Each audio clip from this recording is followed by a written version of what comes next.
Dear friends, I am your friend Jagriti. For more informative videos, please subscribe to my channel and don't forget to like and share this link with others.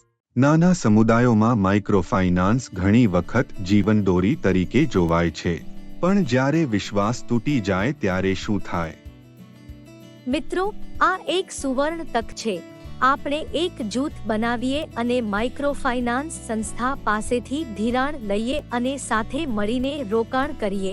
હું તમામ ચૂકવણીઓનું ધ્યાન રાખીશ. તમારે કંઈ પણ ચિંતા કરવાની જરૂર નહીં રહે. પણ શાંતિ, જો કંઈક ખોટું થાય તો શું આપણે પરત ચૂકવણી કરી શકીશું? ચિંતા ન કરો, મેં આવું અગાઉ પણ કર્યું છે. આપણે દરેક રૂ 30,000નું ધિરાણ લઈશું અને હું બધું સંભાળીશ. તમે તમારા માટે 3,000 રૂપિયા રાખશો અને હું અઠવાડિક સંભાળીશ. એક વર્ષમાં તમે સરળતાથી રૂ 5,000 કમાઈ શકશો. મારા ઉપર વિશ્વાસ રાખો. મહિલાઓ પોતાની મહેનતથી કમાયેલા પૈસા માટે શાંતિ ઉપર વિશ્વાસ કરે છે. તેણીએ તેઓની પરત ચૂકવણી સંભાળવાનું વચન આપ્યું છે અને તેઓને વધારે સારા ભવિષ્યની આશા આપી છે. શાંતિ ખૂબ હોશિયાર છે. અમે કોઈ પણ સમસ્યા વગર પૈસા કમાઈએ છીએ. હું આ જૂથમાં જોડાઈ તેનો મને ઘણો આનંદ છે.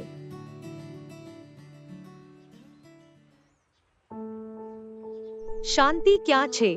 તે ક્યારેય મીટિંગ નથી ચૂકતી. મેં સાંભળ્યું છે કે તેણી અચાનક શહેર છોડી ગઈ છે. શું ચાલી રહ્યું છે? મેં પણ એવું જ સાંભળ્યું, પણ મને વિશ્વાસ ન થયો. તે આપણને કહ્યા વગર કેવી રીતે ચાલી જઈ શકે? છેલ્લા 2 અઠવાડિયાથી તમેની ચૂકવણી નથી કરી. કેમ? જો તમે તરત જ ચૂકવણી કરવાનું શરૂ નહીં કરો તો તમારા ક્રેડિટ સ્કોર્સને અસર થશે. પણ અમે બધા પૈસા શાંતિને આપી દીધા છે. તેણીએ અમારા વતી ચૂકવવાનું વચન આપ્યું હતું. હું તે બધું ન જાણું, પરંતુ ધિરાણ તમારા નામે છે. તમારે બધાએ બાકીની રકમ ચૂકવવાની જરૂર પડશે, નહીં તો ભવિષ્યમાં તમારી ધિરાણ મેળવવાની ક્ષમતાને અસર થશે.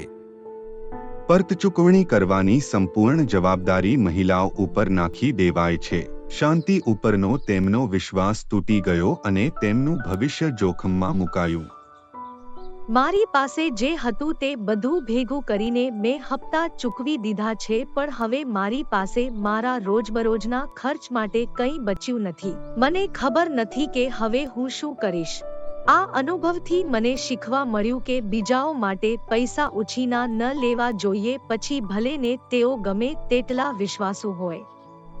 માઇક્રોફાઇનાન્સ એક શક્તિશાળી સાધન છે, પરંતુ સાવધાન રહો. હંમેશા તમારી નાણાકીય બાબતો ઉપર દેખરેખ રાખો અને તમારા ભવિષ્યનું નિયંત્રણ ક્યારેય એક વ્યક્તિને ન કરવા દો.